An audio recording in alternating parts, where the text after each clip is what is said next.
ഇപ്പോൾ മധുപാൽ കൂടി നമുക്കിപ്പം ചേരുന്നുണ്ട്.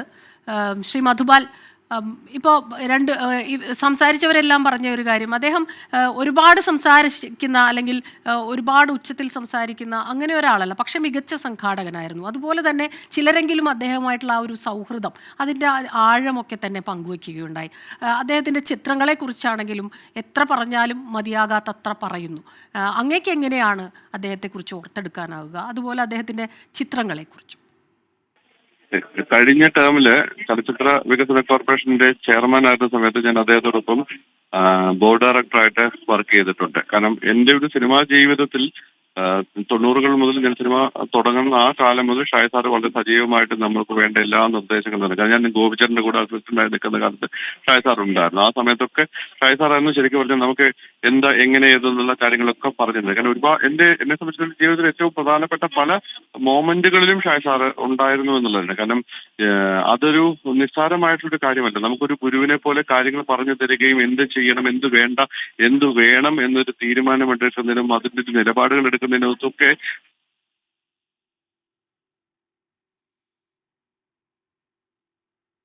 നടനും ചലച്ചിത്രകാരനും എഴുത്തുകാരനുമായ മധുപാൽ നമ്മളോട് അദ്ദേഹത്തെക്കുറിച്ചുള്ള ഓർമ്മകൾ പങ്കുവയ്ക്കുകയായിരുന്നു. വളരെ അടുത്ത ബന്ധം പുലർത്തിയിരുന്നു. അതുകൊണ്ട് തന്നെ ഈ വിയോഗ വാർത്ത വരുമ്പോൾ വല്ലാത്ത ദുഃഖം, അതാണ് അദ്ദേഹം പറഞ്ഞത്. അതുതന്നെയാണ് ഈ പിറവി, സ്വം എന്നീ ചിത്രങ്ങൾ, അല്ലെങ്കിൽ വാനപ്രസ്ഥം, ഈ പ്രധാന ചിത്രങ്ങളിൽ ശ്രീ മധുപാൽ കേൾക്കാമോ? ഇടയ്ക്ക് ഫോണിനൊന്ന് കട്ടായിപ്പോയിരുന്നു. കേൾക്കാമെങ്കിൽ അങ്ങ് തുടരാമോ?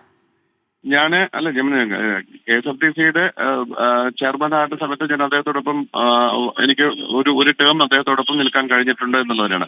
അത് കഴിഞ്ഞതിന് ശേഷം ക്ഷേമനിധിയിൽ ചാർജ് എടുത്തപ്പോഴും ഷായ് സാർ ഉണ്ടെന്നുണ്ട്. ഏറ്റവും വലിയ കാര്യം ഞാൻ മലയാള സിനിമാ ലോകത്തിന് ഒരു ഫിലിം പോളിസി ഉണ്ടാകുന്ന കേരള ഗവൺമെന്റിന്റെ ഒരു ഫിലിം പോളിസിയുടെ നിർമ്മാണത്തിന്റെ തീരുമാനങ്ങളിലെല്ലാം അതിന്റെ തലപ്പത്തിരുന്നുകൊണ്ട് നമ്മളെല്ലാം ഒത്തൊരുമിപ്പിച്ചുകൊണ്ട് മലയാള സിനിമ ഇൻഡസ്ട്രിയെ മൊത്തമായിട്ട് ഒരുമിപ്പിച്ചുകൊണ്ട് അതിന്റെ സംഘാടകരെ മുഴുവൻ അടുപ്പിച്ചുകൊണ്ട് നിന്നുകൊണ്ട് ഒരു വലിയ തീരുമാനങ്ങൾ എടുക്കാനുള്ള ഒരു അവസാന പ്രോസസ്സിലായിരുന്നു ശരിക്കും ഷായ് സാർ ഉണ്ടായിരുന്നത് എന്നുള്ള. കാരണം അതുകൂടെ കഴിയുമ്പോൾ കേരളത്തിലൊരു വലിയ പോളിസി, എന്താണ് കേരളത്തിലെ ഫിലിം പോളിസി എന്നുള്ള ഒരു തീരുമാനം ഉണ്ടാകുമായിരുന്നു. അതൊക്കെ അതിൽ ഒരു പകുതി വഴിയിൽ സാർ ഇല്ലാതെ പോകുന്നു എന്നുള്ളത് നമ്മളെ സംബന്ധിച്ചുള്ള ഒരു സങ്കടം ഉണ്ടാക്കുന്ന ഒരു കാര്യം തന്നെയാണ്.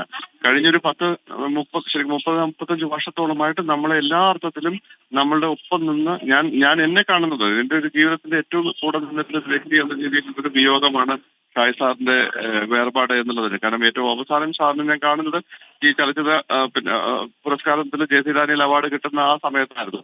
അത് കഴിഞ്ഞിട്ട് ഞാൻ വീട്ടിലേക്ക് വിളിക്കുകയും സംസാരിക്കുകയൊക്കെ ചെയ്തിട്ടുണ്ട്. കാരണം സുഖമില്ല എന്നറിയാം, പക്ഷേ അതൊരു വല്ലാത്ത ഒരവസ്ഥയിലേക്കാണ് ഇപ്പൊ കൊണ്ടുപോയത് എന്നുള്ളതാണ്. കാരണം സാറ് ചെയ്തിട്ടുള്ള സിനിമകളും, ഞാൻ പിറവി പോലുള്ള സിനിമയ്ക്ക് ഏകദേശം 35ഓളം ഇന്റർനാഷണൽ പുരസ്കാരങ്ങൾ തന്നെ കിട്ടിയിട്ടുള്ള ഒരു ചലച്ചിത്രകാരനാണ്. കാരണം ലോകം മുഴുവൻ അദ്ദേഹത്തെ അറിയാവും എന്നുള്ളത് തന്നെയാണ് ഏറ്റവും പ്രധാനപ്പെട്ട കാര്യം എന്നുള്ളത്.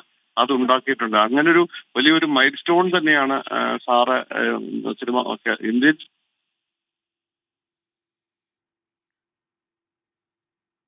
നന്ദി ശ്രീ മധുപാൽ നമ്മളോട് ഈ കാര്യങ്ങളെല്ലാം പങ്കുവച്ചതിന്. അദ്ദേഹത്തിൻ്റെ ഫോൺ കോൾ കട്ടായി എന്നാണ് മനസ്സിലാക്കുന്നത്. അപ്പോൾ ആ രീതിയിൽ ഇപ്പോൾ പിറവി അദ്ദേഹത്തിൻ്റെ ആദ്യം സംവിധാനം ചെയ്ത ചിത്രമാണെങ്കിൽ സ്വം ആയിരുന്നു രണ്ടാമത് സംവിധാനം ചെയ്ത ചിത്രം. പിറവിക്ക് കാൻ ഫിലിം ഫെസ്റ്റിവലിൽ ഗോൾഡൻ ക്യാമറ പ്രത്യേക പരാമർശം ലഭിച്ചിരുന്നു എന്ന് പറയുമ്പോൾ തന്നെ നമുക്ക് മനസ്സിലാകും കാൻ ഫിലിം ഫെസ്റ്റിവലിലേക്കൊക്കെ വളരെ അപൂർവമാണ് ഇതുപോലെയുള്ള പ്രാദേശിക സിനിമകളൊക്കെ തന്നെ പ്രത്യേകിച്ച് നമ്മുടെ മലയാളത്തിൽ നിന്ന് അവിടേക്ക് ഇടം പിടിക്കുന്നത്. പ്രത്യേക പരാമർശം ലഭിക്കുന്നു. അദ്ദേഹം സംവിധാനം ചെയ്യുമ്പോഴും ആ ഛായാഗ്രാഹകൻ എന്നുള്ള നിലയിലുള്ള അദ്ദേഹത്തിൻ്റെ ആ പ്രത്യേക കഴിവുകളെല്ലാം തന്നെ ആ ചിത്രത്തിൽ നമ്മൾ കണ്ടതാണ്. അതോടൊപ്പം തന്നെ സ്വം രണ്ടാമത്തെ ചിത്രമായിരുന്നു. അത് കാൻ ഫിലിം ഫെസ്റ്റിവലിൽ ആദ്യമായി ഇടം പിടിച്ച കാൻ ഫിലിം ഫെസ്റ്റിവലിലേക്ക് മത്സര വിഭാഗത്തിലേക്ക് തിരഞ്ഞെടുക്കപ്പെട്ട ഏക മലയാള ചലച്ചിത്രമായി സ്വം മാറി എന്നുള്ളതാണ്.